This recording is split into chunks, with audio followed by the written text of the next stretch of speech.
So you guys started off the game well, but what do you think went wrong in the second half? They wore us out. I mean, they're pretty big up front, and our kids were, battled as much as they can. I mean, we've got 21 kids, and most of them go both ways. And that takes a toll on you after a while.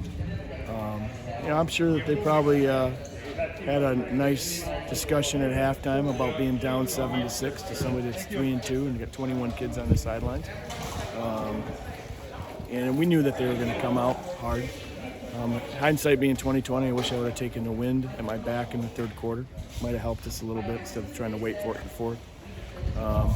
They're a good football team. They're number one in the state of Michigan and D6 for a reason. They're a good football team. So, hats off to them. Do you think part of your guys' game plan threw them off a little bit in the first, trying to kind of stall the game? And we went into it knowing that we wanted to elongate the plays to try to give them less possessions.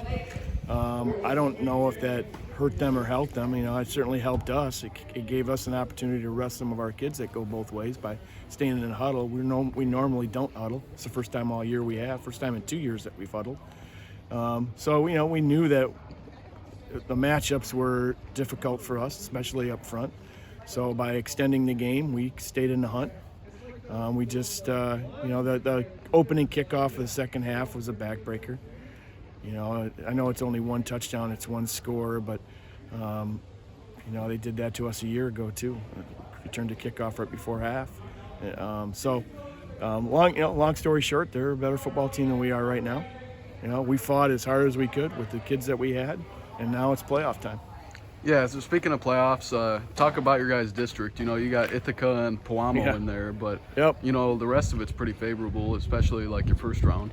Well, yeah, we'll see who we draw. We'll end up tied with Ravenna exactly point for point.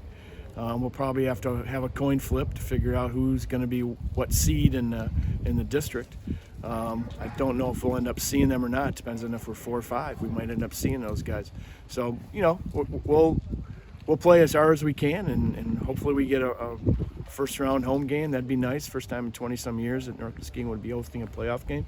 But it's playoff season, so now it's one game at a time, and hopefully we can heal up a little bit from some of the wounds that we have and draw a favorable opponent and go out and play as hard as we can.